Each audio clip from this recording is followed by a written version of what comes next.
The only thing that I can think of for it to be fair is to just vote. So you don't know what you're talking Shut up. Alice? I already consider you my sister. Yes. Thank you. I vote yes. It would be nice to not want to kill you all the time. I'm sorry. I'm really sorry to both of you for how I've acted. And I'm really grateful that you were brave enough to go and save my brother. But this isn't a life I would have chosen for myself. And I wish that there had been someone to vote no for me. So no. Welcome to part 2 of our New Moon episode. But before we go into real talk, it's time for PP, our patron pitch. This is where we let our patrons know what they can expect on their exclusive patron feed, and we also let non-patrons know what they're missing out on. Alex, this is it, part 2 of Twilight, which leads into part 3 of Twilight, Eclipse. That's not going to be on the main feed though. That's going to be a very special quick video review from both of us. Not both of us at the same time, both of us separately. So you're going to watch the movie and record your reaction in 3 segments, like we do on these quick video reviews, and I'll do the same. And then I guess we'll find out how the other one felt when we watch each other's videos, along with the rest of our patrons. Sounded like a fun way to go about it. Hopefully patrons agree. And then we'll come back to the main feed for Breaking Dawn, the final chapter. So that's what you can expect on the side of QVRs. Also, as far as the exclusive bonus episode, this time picked by patron and comrade in podcasting, Chaz Fisher. He is making us do Dangerous Liaisons. That's just on the patron feed. Alex forced once again to watch a period piece. This time starring John Malkovich, Michelle Pfeiffer, Glenn Close, a whole bunch of other people. Alex, are you ready to venture back into the old times again? Sure. Let's do it. One of these days it's got to stick. One of these days it's got to work for me. I mean, in a way, we ventured into a few centuries ago when we did Lighthouse, just last episode. So we just keep kind of like reaching back. And then, of course, patrons of every tier have access to our cutting room floor segments. We get all the stuff that didn't make it into the episode, all the bashing of Taylor Lautner that didn't make it into the episode. You'll find it there. You'll also see our pre-recording notes, and you'll also find extra side projects that we have, like the Roxina extravaganza, the 5-part Roxina extravaganza that we did for the last couple months, and also our the finale of our summer break trilogy.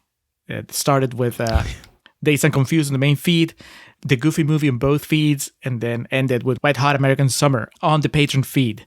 All that stuff, and then, of course, Contrarians After Hours.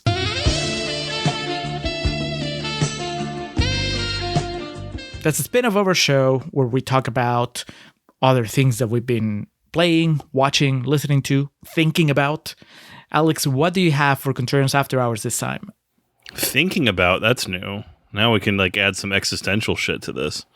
Well, I gotta take it every time that you go on a trip and you come back with your stories about the trip, that also tells us a lot about your mental state. That's very fair. That's very true. I have 2 movies that I'll be bringing to After Hours. I recently watched the Netflix exclusive The Polka King with Jack Black. And Julio, have you ever heard of The Passion of the Christ? Yes. I've heard of the Christ, and I've heard of the Passion, and I've heard of the movie that they made about it. Remember our friend Mike, who sent me Left Behind on Blu-ray? Yes. He sent Very me appreciated, Mike.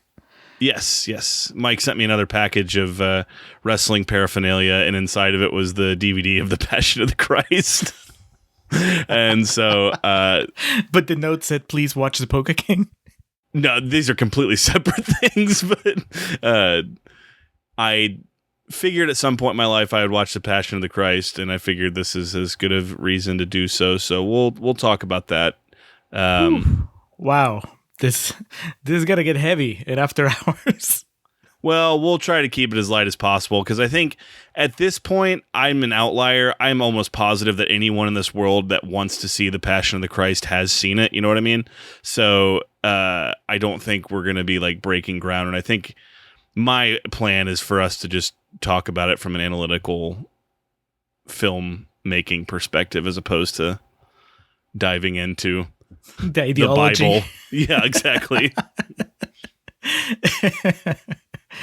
I mean, I don't know that you can have a conversation about the movie without at least trying to figure out what the hell it's trying to say. So there will be a little bit That's of fair. ideology discussion, at least on my end. But no, I look forward to that. I can't wait to. I mean, it's not like I would ever rewatch that movie, but once was enough, and that can fuel a conversation about it. Yeah. All right. On my end, Alex, you're talking about commitment.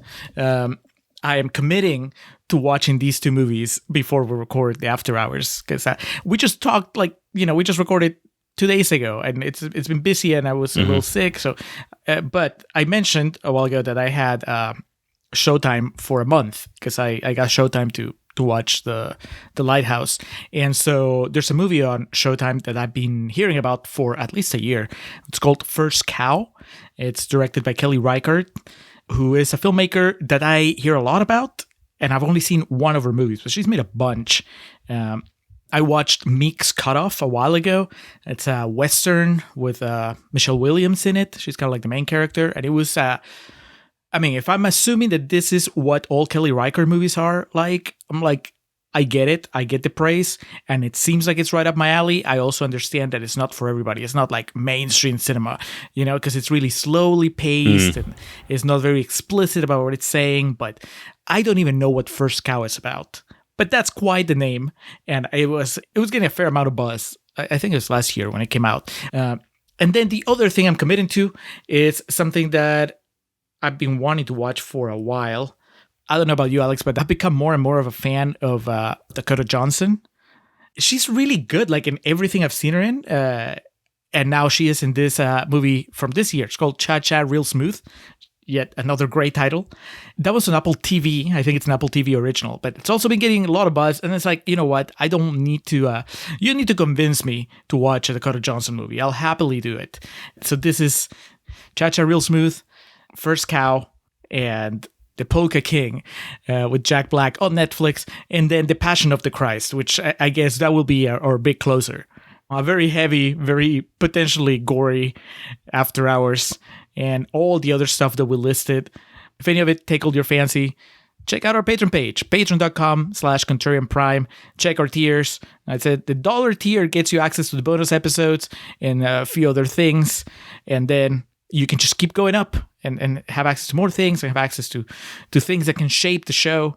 It's a good time if you're a fan of the Contrarians. $1, $3, $5, and $10 are our respective tiers. Julio already said it.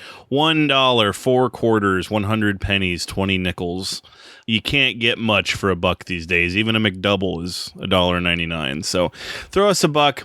Explore around. If you're not already a patron, there's so much to catch up on, from our very first patron episode covering Blue is the Warmest Color to the 12 hours plus of Roxina material that we've posted, in addition to all of our after hours discussions, notes, QVRs, all that good shit. Check it out. To our patrons currently, we love y'all. We enjoy the work we do for y'all because we know you enjoy it. And to those who are listening and are curious about it, we recommend taking the plunge. The most you have to lose is $1. So check it out. Let us know what you like. Even if there's something you don't care for, hit us up either on our Patreon or at wearethecontrarians@gmail.com. And now, Julio. Yes.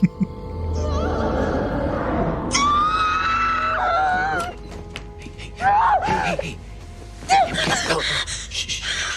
You're okay. The fucker who wrote Rogue One,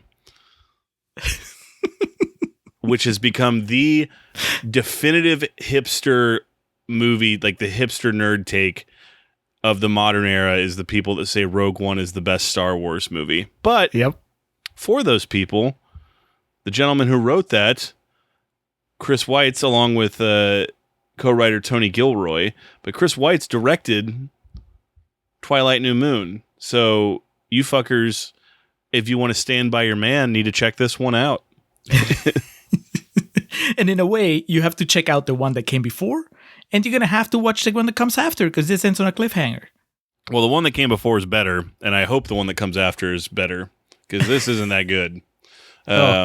Straight for the jugular. Is it the Taylor Lautner factor? It's that, and it's... Let me see if I can... I want to get my words right, because I gave it 1.5 stars on Letterboxd. My review is something to the effect of offensively long for a movie that still has 3 installments left in its franchise. Like, it's a series of 5 movies, and the second one is 2 hours and 10 minutes long. That runtime, you feel it if you're like me and do not give a shit about the Taylor Lautner side of the story. And I need to be clear about this. I call it out on our Patreon episode, and I call it out every time this guy comes up. I joke around and say he's not like a Sam Worthington level fraud, but he's like, he was a hot guy that had abs and got cast to be a hot guy in a hot guy movie. And he did a few other things that weren't good. His SNL was like skin-crawlingly bad. He just wasn't cut out for acting, man. But he was hot and made the bag, dude. I don't know if anyone in like modern time, and by that I mean like 2005 onward, who made as much money and had as big of a momentary impact with as little ability as he did from, an acting perspective. And that is commendable. That is something I respect, is like just accenting your positives and then just not giving a shit otherwise. I mean, he offers nothing. He has no screen presence, no, like, there's no magnetism about him at all. Jesus. He's just, I could not get off my phone when there was shit with him on the screen. Like, I was still taking notes, I was paying attention, but like, it's the Matt Fox joke from Knocked Up. Oh, Taylor Lautner, you know what's interesting about him? Nothing. It's just... All right. Well, I say all this with respect because he has more money than I could even dream of having, and he did can it. Pay anyone to just come and kick your ass. Exactly. He could buy this podcast, and I'd for fairly cheap, and I'd be like, all right, take it, man. New $10 tier patron, Taylor Lautner. I say with respect because, he was just hot, and that was his thing, and he got hitched to the right wagon. And never. I don't want to say never, because the other 2 major parts of this franchise are now celebrated actors. Mm-hmm. So who knows? Maybe it was just the material, because we were critical of how hilariously stilted Pattinson and Stewart seemed in the first one. And so maybe as this goes on, I'll warm up to this guy. It's just kind of like one of those things of history will show that it was a kind of interesting footnote for this gentleman.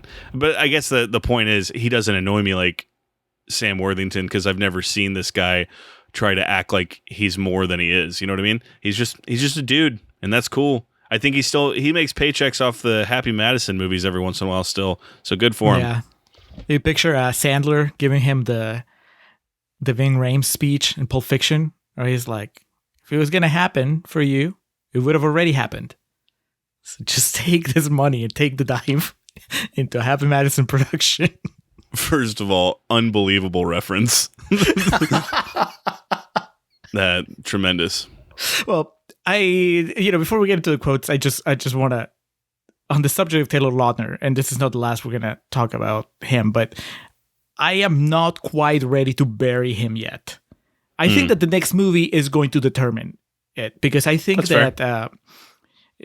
and we'll talk about this, but I think that this movie sets him up in a way that it was unwinnable. And I don't think he has good chemistry with Kristen Stewart, and that it's almost in a way beyond his control. I just don't know. I don't know how much of this is on him and how much of it is just that, a poorly structured, poorly planned out character. And this is why this movie was so like important to people that had read all the books and shit. Because if I had just seen the first one and then watched this, I'd be like, what the fuck is this? Like I'm invested in Edward and Bella. I don't give a shit about this guy. And it's not just that. It's like Robert Pattinson's only in like 30 minutes of this movie. Yep. Big bait and switch. Okay, before we get to that, Alex, let me read you some positive quotes. There's some people that didn't mind it. Gave it red tomatoes in the tomato meter. I think that's kind of clear considering it made $710 million. Yeah, but I think there's some people that are just hate watching it too. That's fair. I need to go home. I was feeling sick before the movie. All right. I'll start with Amanda the Jedi from the YouTube channel Amanda the Jedi, I guess. It says, Twilight brought us the melodrama. New Moon captured depression. If only Bella had given up on Jacob and Edward and lived happily with Alice instead. I would watch that movie. Yeah. I would watch it if they decided to make it today.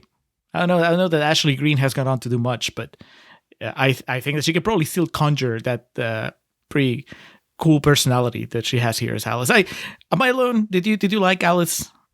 Yeah. I was kind of confused about them trying to make her like the lead Cullen in this one. I guess again, yes. I think there's something lost in translation from, the page to the screen, but that kind of confused me. Yeah, those 8 minutes in the extended cut more than likely are actually Bella and Alice, I don't know, shopping together or I don't know, just hanging out. So it actually makes more sense that she would be writing her emails throughout the entire movie. Mm-hmm. Emails that bounce back. Owned. Yeah. That's persistence. Next, Laramie Legal from film.com says, so long as there are people, there will be love stories. I hope they all feel as lush and lively as this one. I don't know about lively, but lush. That's another thing. It didn't even look as good as the first one to me. Yes. They completely dropped the color palette from the last one. There was no blue overtones. It was just shot like a pretty movie, but that was it. Like, what happened, Chris Weitz? It's like he didn't watch the previous movie.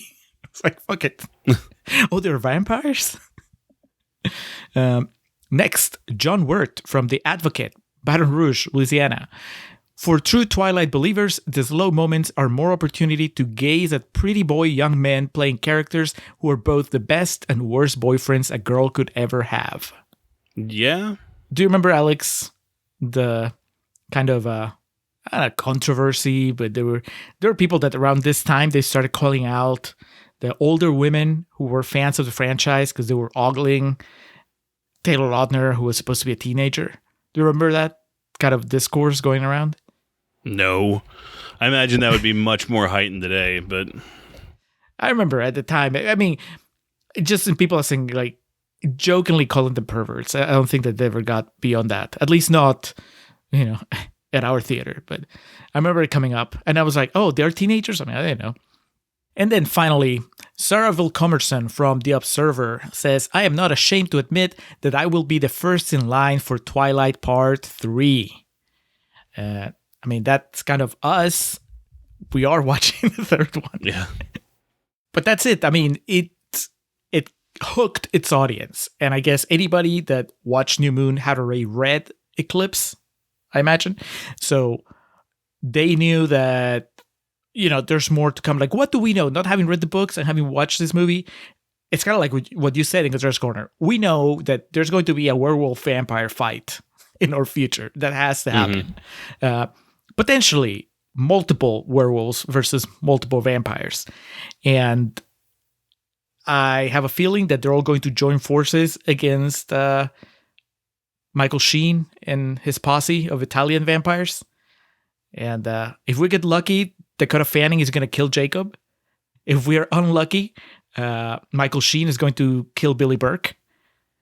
And then anything goes.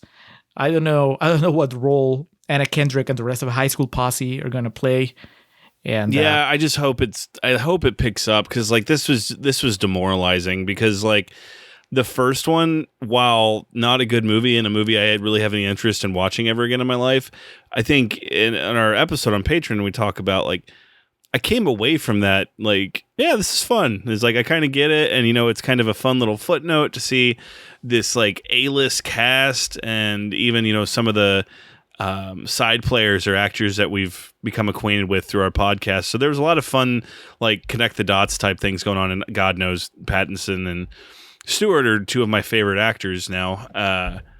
With this one, I was just like, the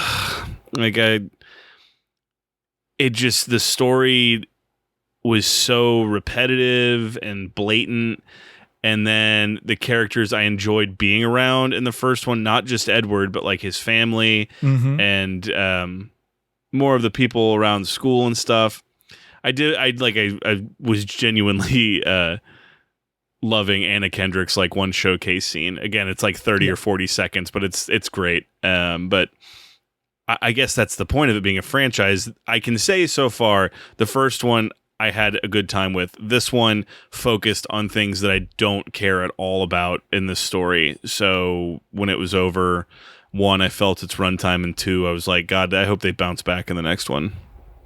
Yeah, I think that even not having read the books, I would walk away. I did walk away. I mean, I know a couple things that have a really like general idea of something, where things go in this couple of movies, just from things that I've heard from people.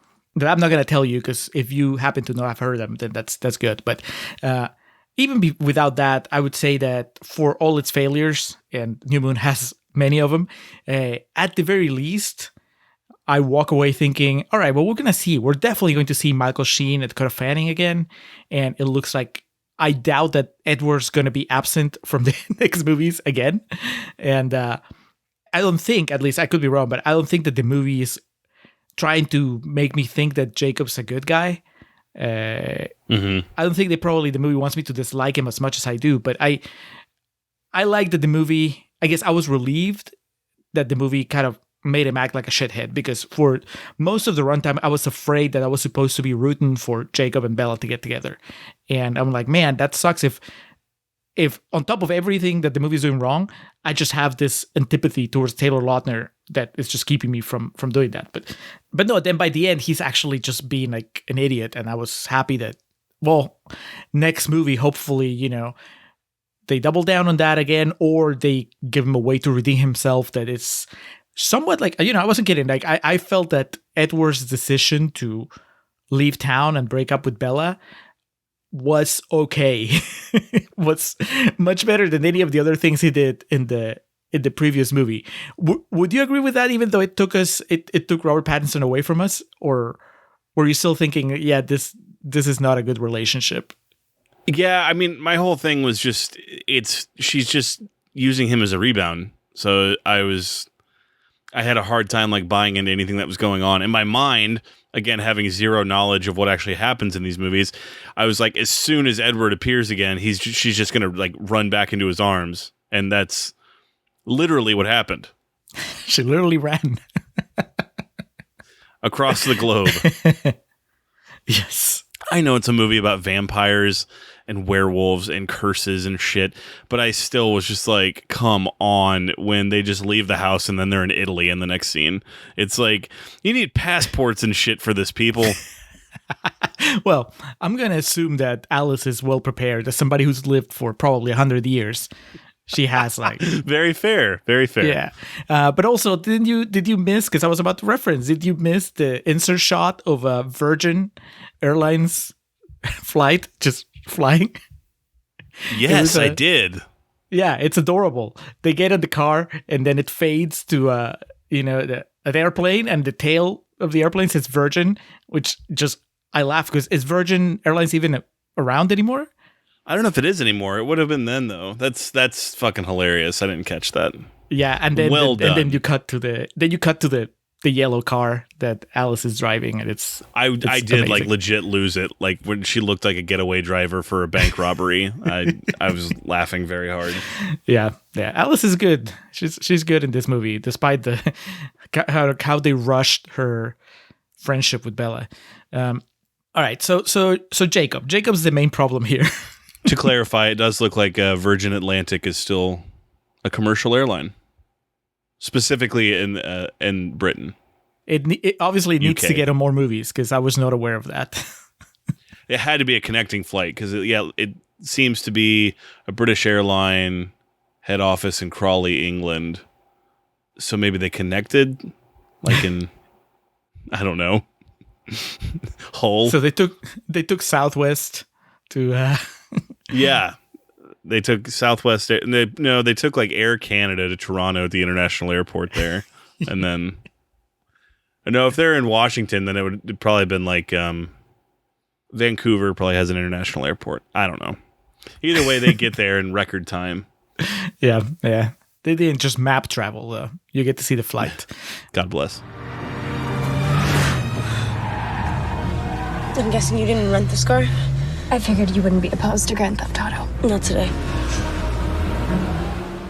Okay, so Taylor Lautner, Jacob, clearly the lowest point of the franchise for us so far. Could this work? Could this have worked if you had a different actor playing Jacob? Or, as I was saying a little bit ago, it's a losing proposition no matter what. That you structure your movie this weird way where you spent an entire movie, Twilight, building up the relationship between Bella and Edward, and then on this movie you write Edward out and you kind of like have to start from scratch again between Bella and Jacob. And all the whole time, like you said, knowing that this is kind of going nowhere because Edward's going to come back at some point. It's Robert Pattinson. Dog, if we've learned anything from this podcast, it's that if you got a good enough actor, they can make any role work. Like, I'm trying to think of who would have been like a young kid that they could have put in this role. I mean, he wasn't young, but I'm just thinking like, yeah, like Chris Evans or someone like that in a role like this. It's like, if they're good enough, then it'll temporarily distract you from like the issues at hand. Or if they're good enough, you might find them as charming as your protagonist does, even if the situation is flawed. That's the whole thing about like Sid and Nancy, for example. It's like those characters, I forget who plays Nancy in that, but Gary Oldman and shit. It's like they're such good actors and so convincing in what they do. There's parts that it's like, oh, they're meant for each other, even though it's like this horrible situation. And in this, it's the same thing of like, if you had someone compelling, and I'm sorry to pick on Taylor Lautner, but someone that's just like buyable and someone that I'm not just like, fuck off, even if the situation is bad. Yeah, I feel bad because really I don't, I feel bad because it's not like I have a wealth of knowledge about his filmography to where I can just say like, look, this is where it's coming from. I don't like Taylor Lautner for all these reasons. I don't have When we reach the conclusion of this, we'll be doing a retrospective on Mr. Lautner. I think we've done movies also, like where the subject material is rough. Like, can you imagine like a movie like let's say 12 Years a Slave, for example, if that was just filled with bad actors, like how unpleasant it would be to watch. Another good example is this movie called Fish Tank with Michael Fassbender. Mm-hmm. Yeah. The subject material of that movie is bad stuff, but he and the lead female in it are so good that you want to see where it goes, and you find yourself just kind of swept up in this movie. Shame and what's the other one? Hunger, Steve McQueen. We'll just hit Steve McQueen's entire trilogy with this. His movies are not fun. His movies are not things that you watch to have a good time and to be whisked away by the magic of filmmaking. But the acting is so good that you hang in there, and by the end of it, you usually feel something. Shame, the second time around, is usually, wow, that wasn't as good as I thought it was. But the other two, like, there's real things to feel. And I understand those movies tackle way heavier topics than Twilight. But the point I'm trying to make is if you're good enough, you can bypass the writing and you can take an audience or a viewer's head and move what they're focusing on to a different place. And I think, to me, the interesting part about this is because we were so quick to make fun and light about how rookie Pattinson and Stewart seem in the first Twilight, there's a noticeable improvement in both of their delivery and like just presence in this movie. Did you get that too? Yeah. They don't have I think partly because they've gotten out of the awkward part of the relationship, and I'm talking about the movie. You know, they don't have to establish that he's a vampire. They don't have to establish that she's an awkward girl. They don't have to focus on those things, so they can just, when it's them, the movie just gets to tell the story of what happens next on their relationship. And then that's another thing where I think another block that Taylor Lautner has to deal with, on top of everything, is that now we get to the really clumsy exploration of what Jacob is as a character. And we already went through that with Bella and Edward. So I think that doesn't help. But yeah, you're right. It's that, and it's obviously, I think that they're just more comfortable as characters, with their characters. And yeah, overall, I mean, just based on these two movies and then what has happened later, you can tell that they're just, I guess, better crafts people, better actors. It just feels so bad. I'm telling you, I can't get over how bad I feel about Taylor Lautner, even though you're right, he's set for life. We have to keep checking ourselves on is he's rich, he's fine. This isn't us kicking someone while they're down. If this was like, Jacob Lloyd or something like that, that would be a different story. But yeah, but you're right. I mean, put Fassbender in the role of Jacob. I mean, it would never happen just for age reasons, and also because I think that something that's important is that the movie is trying. I don't know what Jacob Lautner, like. Is he Native American, or is he just playing a Native American here, or somebody has Native American roots? Because that is question. That limits the, as far as like the casting. You can't just say like, well, yeah, put Fassbender there. Yeah. And but yeah, you need the Native American Fassbender in a way, and yeah, I would just be so much more invested. So I think that is a factor, but I also think that maybe they miscalculated the way that you're telling the story. I think that it's a mistake, regardless of who's playing Jacob. I think it's a mistake to write Edward off. I think that maybe it worked better in the book. I don't know if in the book you check on him more, but it just feels weird to write him off the movie and then bring him back at the end of the movie. I was glad that he was back, but then I also felt like, oh my God, it just feels like an extra 30 minutes that didn't need to be here. Yeah.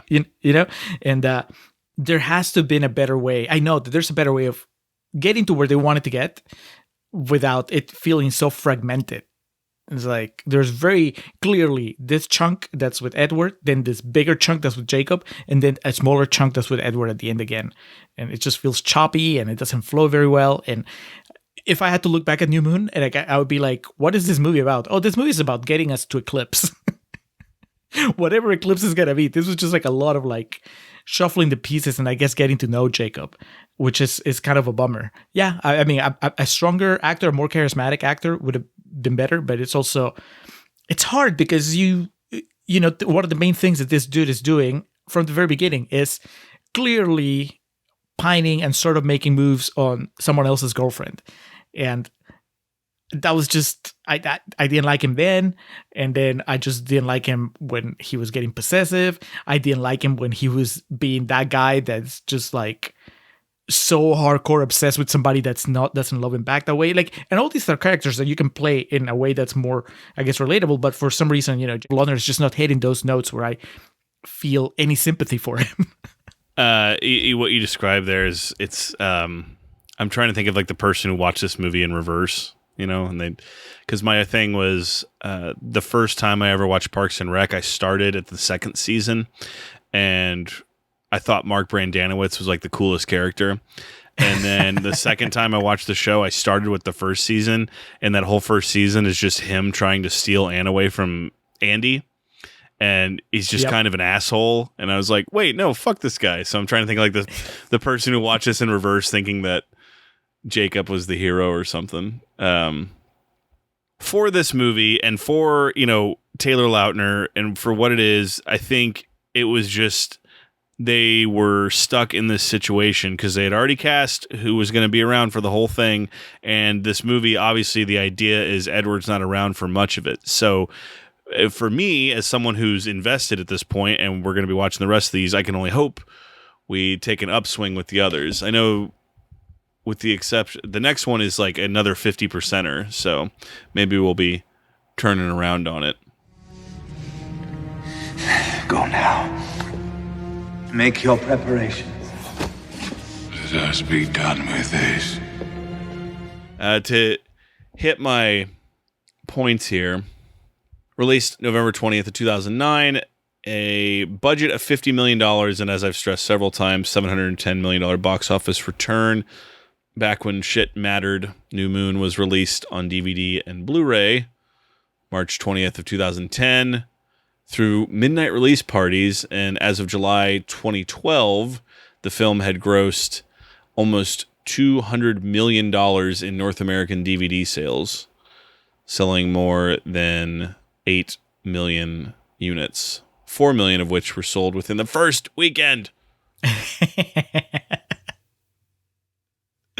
It's that's how you make your money. The real money. It was. I saw someone tweet the other day. It's like there's not even bargain bins at Dollar General anymore. Now people just make movies that will sit on streaming services and no one ever watches. Sad but true. .mp3. Oh, you got to dig deeper. No, that's I know you're gonna try to keep the dream alive. It's still there, guys. You just have to dig deeper. So I have one final point about the wolves before I start telling you about things that I actually thought were okay in this movie. And that is that regardless of who's playing them, the family of wolves is nowhere near as interesting as the Cullens. Would you agree with that? No, yeah. I thought you were going to call out that the CG's bad. And watching this, my immediate thing is Avatar came out the same year. There's no excuse. Like, I understand that James Cameron, obviously his resources probably went a bit higher than Summit and Chris Weitz's, but I don't know. I'm not saying use real wolves. I'm not saying use animatronics necessarily, but there's going to be a whole lot of movies from this time period when we were bleeding into the everything is CG era that people are going to look back and be like, well, that looks like shit. And Jimmy Cameron, much like in the early 90s, the late 90s, and now the late 2000s, will be able to point to his movies and be like, well, he had the same shit and it looks okay. Like the CG in T2 looks better than the CG in this movie.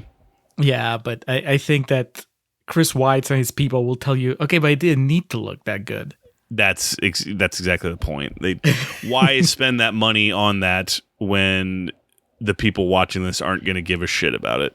Yeah, he'll be like, you know what? It was better looking wolves or getting Michael Sheen to play the main bad guy.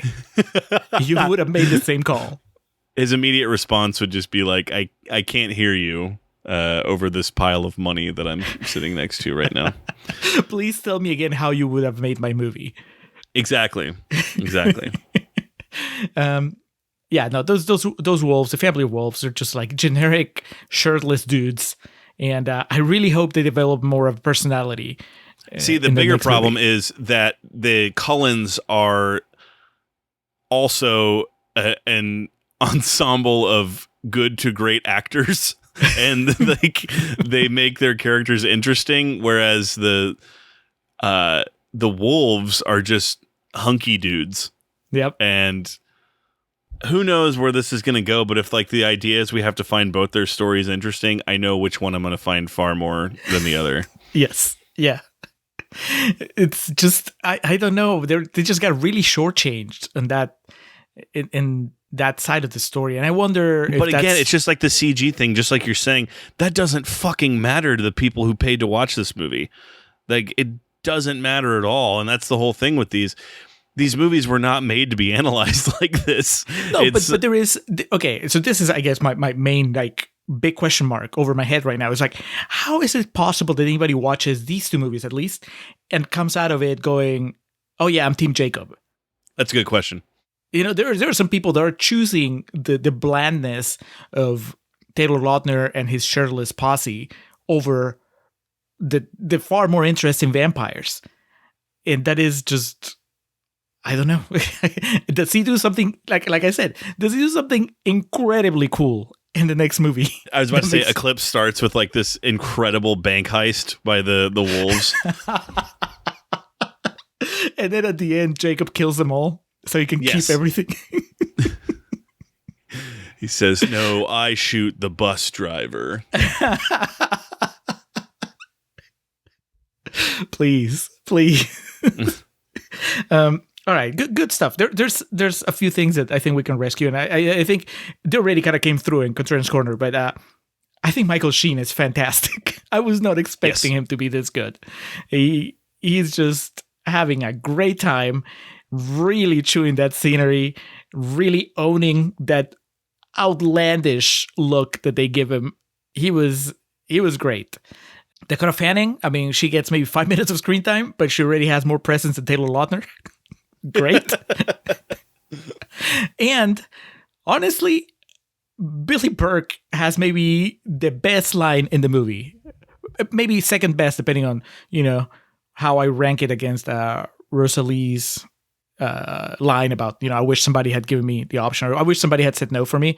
And that is when Billy Burke is talking to Charlie's talking to Bella. He's kind of like, you like hanging out with Jacob, right? Like, I've noticed that you're happier now that you're finally out of your funk. And then he says, sometimes you got to learn to love what's good for you. You know what I mean? Which is a pretty sweet sentiment and a good thing for a dad to tell his teenage daughter. I mean, obviously he doesn't know the concept, like the context. And if you look at the actual picture, it kind of sucks that he's kind of encouraging her to go out with Taylor Lautner. But as a generalization, I thought that was cool. And that was, I don't know, man, at least 2 movies in, I like that they haven't made his character this kind of dad that keeps getting in the way of the story progressing. Yeah. If anything, I think that the movies are on the other side, where, like we were joking, Concerns Corner, he seems very unaware of all the drama that's going on. But I kind of prefer that as opposed to him being this guy that's constantly trying to like he's not an obstacle that Bella and everybody else have to constantly like work around. He's just more of a bystander that's just there and doesn't know what's happening. And I think kudos to Billy Burke, because it's not like he gets a whole lot of things to do, but when he does them, I think he does really well at evoking that like single dad trying to raise a teenager feeling, and that makes him very endearing. So that's he's at the top of like characters I like in this franchise so far. That's very fair. I thought the soundtrack was pretty good. Robert Pattinson once went on record as saying that he thought it was ahead of its time.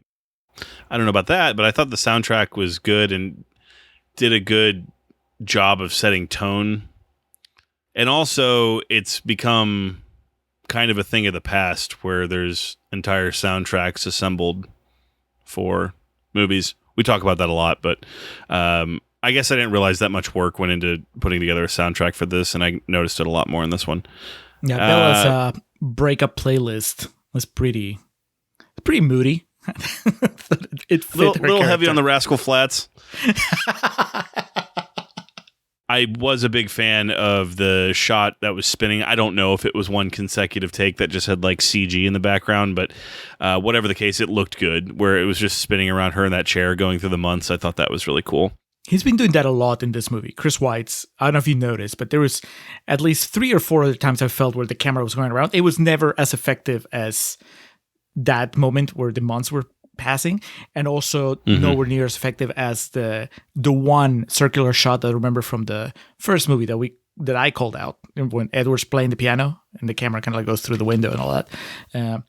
I mean, Chris Weitz does okay, but unlike Twilight, I didn't feel like this felt like the distinctive work of it didn't have a distinctive voice, whereas it honestly felt directionless in a lot of ways.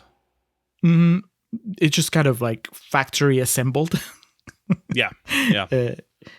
I mean, that's fine. You know, joke's on us because it worked out for him. Yeah. I think that. I just think that what I know of his work before and after, it feels like that has more personality. Just like Twilight, seen as a Catherine Hardwicke movie, has that personality that I don't find here. So, I mean, that's fine. It's not like he stuck around. We get another new director next time. So he came in, got his money, gets those royalty checks, and good for him. That's going to be interesting, man, to assess from a director to director vantage point, or like approach almost. And I think so far what we've been able to establish is that Catherine Hardwicke made a more approachable story for, you and me watching it.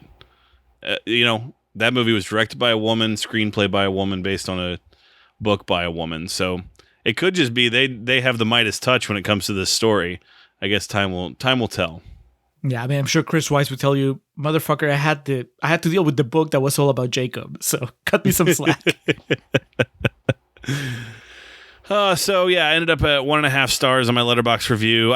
This is going to be like a D for me. I was like almost on the verge of being more harsh, but then at the end when it goes back to like the vampire shit in Italy, I was like, all right, hell yeah, this is interesting again. So like it ended in kind of an exciting way, and I'm a sucker for a good cliffhanger. Mm-hmm. And I love the subverting of the expectations when you think the cliffhanger is going to be that they square off, but then he actually, proposes to her there.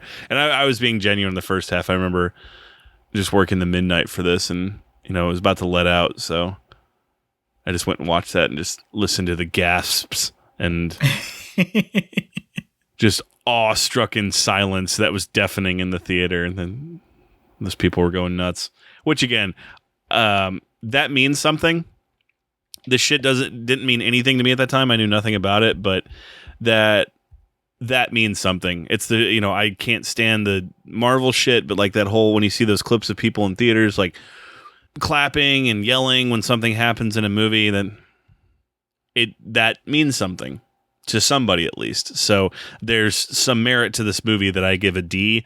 It's just, this is you and me analyzing this as a movie, man, and it's not a good movie.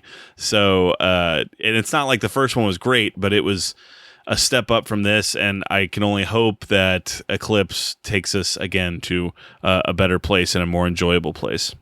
Yeah, I feel the same way, and I think that it's. I know this episode has been there's been a lot of us plugging the episode we did on Patreon, but just because it was such a different experience in a way, we both kind of were pleasantly surprised by the fact that we had such a good time watching the first one, despite all its ridiculousness.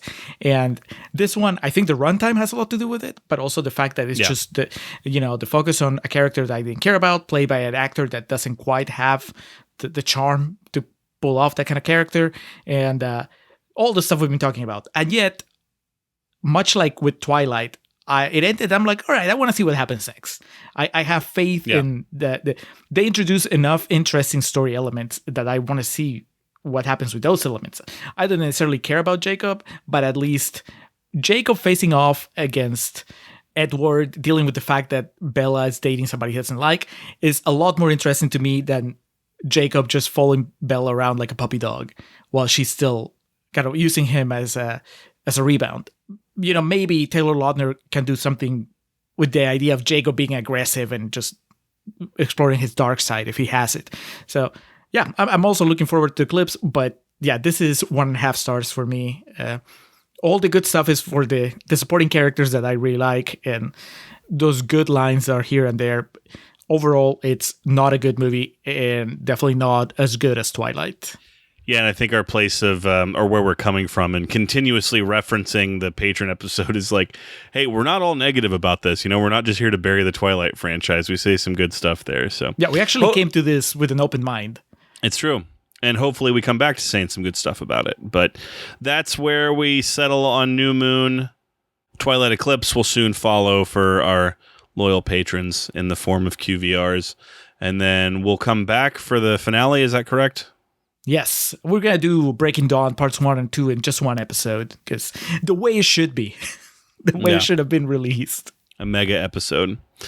All right, Julio. So Twilight is it's on the back burner for right now. We've moved it to the back of the rack, and it's just kind of simmering in the meantime. So what are we putting on the flame? What's boiling up for our main timeline next? Chaz Fisher wants to take us a few years back, further back than Twilight, to the year 1971, when a movie called Wake in Fright was released.